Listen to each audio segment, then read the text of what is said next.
Variables are locations in memory used to store data. It gives data to the computer for processing. But in Python, you don't need to declare variables before using them. However, every value in Python has a data type. It can be integers, floating point numbers, strings, lists, tuples, sets, etc. We'll discuss each of them in detail. But before that, let's learn how to assign values to variables. So, here I have already some assignments to the variables x, y and z, and as you can see these are three different data types: integer, floating point number, and string, and yet we weren't required to declare these variables with their respective data types.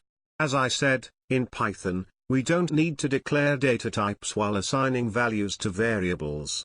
In fact, we can do multiple assignments at a time like I did just now for variables p, q and r. Address of a variable is the location of the variable in the memory.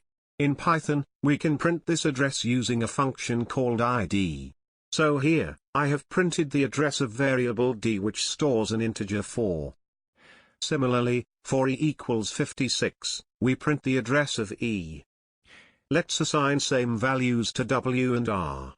For same values are assigned to w and r and see what addresses they print.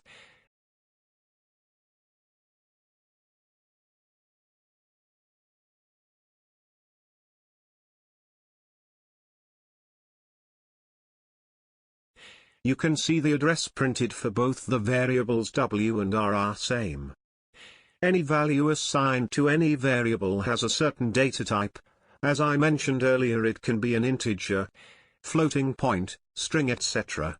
To find out which data type the variable, we use the function type.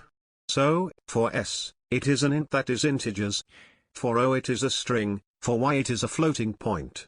It recognizes data type even for complex numbers. True and false values are recognized as Boolean values. You see, Python is completely object-oriented. Every variable in Python is an object. Some other data types are lists, sets, and tuples, which are also called data structures of Python, which we'll discuss in further videos in this series. If you found this video helpful, please subscribe to this channel for more content on Python, machine learning, and artificial intelligence. Thanks for watching.